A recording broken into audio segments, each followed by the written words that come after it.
We're now going to move to Sally Sheldon. And Sally is Professor of Medical Law and Ethics at the University of Kent. She's produced numerous research and publications, including a book on abortion law, Beyond Control, Medical Power and Abortion Law. And she's currently conducting a project which analyses the legal, ethical and cultural implications of the fact that abortions can now be safely and effectively performed with minimal need for medical supervision. So, the US writer Cather Pollitt offers, to my mind, a fascinating answer to the question posed in this session: what do women need? Pollitt writes, "Surely I find myself daydreaming. There's something, some substance already in common use that women could drink after sex or at the end of the month that would keep them unpregnant with no one the wiser. Something you could buy at the supermarket, or maybe several things you could mix together. Items so safe and so ordinary they could never be banned, and that you could prepare in your own home, that would flush your uterus and leave it pink and shiny and empty, without you ever even needing to know if you were pregnant or about to be. A brew of Earl Grey, lapsang souchong and ground cardamom, say. Or Coca-Cola with a teaspoon of Nescafe and a dusting of cayenne pepper. Things you might have on your shelves right now, just waiting for some clever person to put together. Some stay-at-home mother with a chemistry degree rattling around her kitchen late at night." This is a beguiling vision, but it seems to me that if it was a fact rather than a fantasy, Coca-Cola would already have come under pressure to change their formula. Nescafe would be available only under prescription from 2 doctors, and cayenne pepper would just be banned. And if you think I'm exaggerating, then look at the reaction to medical abortion worldwide. And medical abortion I just use as a generic term to refer to any abortion performed using drugs rather than surgery. Early medical abortion is very safe. It's very effective. There's few contraindications to its use. It can be used very early in pregnancy. Typically it's used at the time when the fetus is the size of a chickpea or a grape. And while it's important to have medical aftercare when using medical abortion, for the very, very rare cases where it provokes excessive bleeding, it has a very low risk of side effects, and it can be used with a minimum of medical supervision. And Pollitt's fantasy of a drug that you can just use once a month, or maybe just when you've missed a period, isn't reality at the moment, but it probably will be reality in the future. Given these significant advantages, you might think there will have been unadulterated outpourings of enthusiasm across the world for the potential that medical abortion offers for women's health.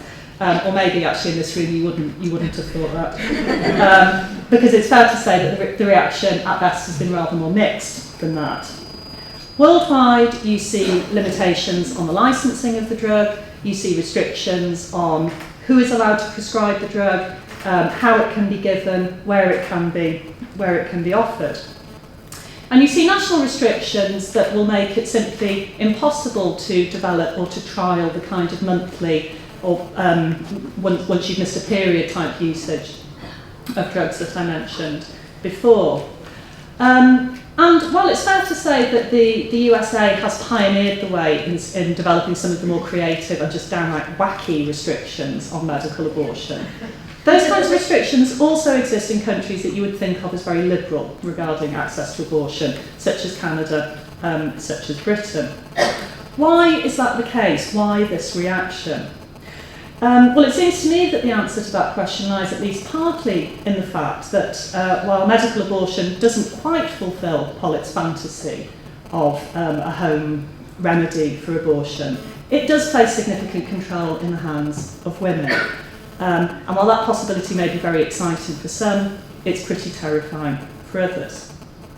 So what is it that women need, and how does medical abortion help to fulfil those needs? Firstly, it seems to me that women need control of our own fertility. Being able to control our fertility is a fundamental prerequisite of being able to participate fully in an equal society. Pollitt bypasses the whole issue of the legality of abortion by just assuming that a law will be unenforceable in the circumstances that she mentions there. And that question's also been raised about medical abortion. So one early commentator says, how can a state control swallowing? But we know that restrictive abortion laws aren't just about sending women to prison once they've had terminations. They're about punishing women and harming women in multiple ways. Restrictive abortion laws harm women physically, they harm women emotionally, they harm women in terms of the stigma that Evelyn was talking about, they harm women economically. So women need control. Secondly, in Pollitt's vision, women need privacy. In her vision, contraception and abortion becomes an entirely private decision, something that no one else ever needs to know about. Similar potential might seem to be offered by a woman who can just buy abortion drugs over the internet, use them at home, no one's any the wiser. But there is a thin line between privacy on the one hand as a positive and secrecy and isolation on the other hand as a negative, or actually maybe there's just no line at all between those things. Individual women obviously have to have the right to control information that's personal to them, medical information about themselves. But it is a problem if women aren't speaking out about their abortions, which is why it's so fantastic. Alva started off by talking about Tara Flynn and Rasheen Ingle talking out about their abortions. Because once women are talking about abortions, the abortion issue isn't an abstract issue. It's an issue with a woman's face. And actually, better than that, it's not an issue that is allowed to have the face of a fetus, an earful term fetus, with the woman either completely erased from that picture or just round the edges as kind of grey, blurry, uterine environment, which is how it's often portrayed. Once abortion has the face of a woman, once it has a real woman's story, an account of her needs, her struggles, her aspirations, why she made this decision, then human empathy is engaged, people understand the issue in a very different way, and the public reaction is very different. Thirdly, women need information, and they need to be able to get that information from trustworthy providers. So the internet now means that anyone who has access to a computer has near unlimited information, or actually unlimited information because people are writing it more quickly than you can ever read it. By now, probably half the population of Ireland owns a smartphone, and those phones are going to be concentrated in the hands of people of reproductive age. With that information, you can find out an enormous amount about medical abortion. So if you Google abortion pill or you Google biomisoprostol online, you will have hundreds of thousands, even millions of hits. Within that, you will have some fantastically high quality information. There's a load of research out there, you can read that. What you're also going to get is a lot of misinformation put up by anti-choice groups and sites where people are trying to sell you drugs for large amounts of money, and the drugs may or may not do what they're supposed to do, and they may or may not be supplied with accurate instructions as to how you're supposed to use them. Ireland's Regulation of Information Act is obviously playing a very significant role in impeding women from getting information in the way they need it from the people who they would most trust to provide it. Doctors, family planning associations. And it's also potentially placing serious limits on some of the strategies that have been used to very good effect elsewhere in terms of safe abortion hotlines and public health initiatives around supplying information.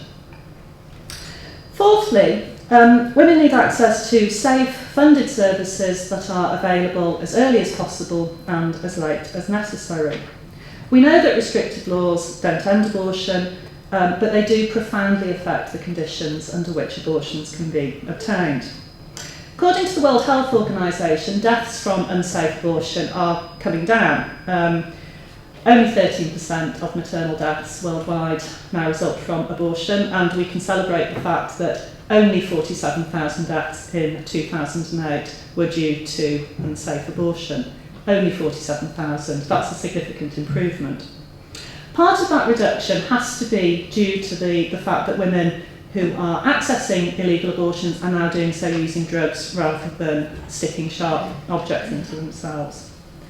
And I think with that in mind, we also need to refine our terminology, and maybe in the same way that we now talk about safe sex and less safe sex, we need to talk about safe sex and less safe abortion and less safe abortion. And we need to stop thinking that we can read safeness just off the legality of a procedure. There's a lot of dangerous illegal abortions still happening in the world, but there's also now a lot of very safe illegal abortions. All of these 4 things, for me, burn down to one fundamental thing that women need. Women, like men, need to be recognised as citizens who are worthy of respect, as people with our own life plans and our own needs. Those life plans may, for many of us, involve becoming mothers. But for all of us, they will involve much, much more than that. They will never simply be that. The ability to craft one's own life begins with the ability to control one's own fertility. And the fantasy vision from Pollock, with which I started, and I should say actually she has a much more rounded account than you're getting in that one paragraph. But in that paragraph, really what she's asking for is just a world where the state gets out of the way. The state can't interfere. That would be progress. That would be progress certainly in Ireland. That would be progress in many countries around the world. But that's so woefully, underly ambitious for what we might want the state to achieve. The state needs to stop being part of the problem, yes, but it also needs to be an important part of the solution. The state needs to be supporting women's reproductive health, allowing women to become all that they want to be, recognising that women have got the right to full citizenship and full human rights. Getting rid of the Eighth Amendment will be a fantastic step in that process, but it is obviously the only first step on a road that you will be travelling. Thank you.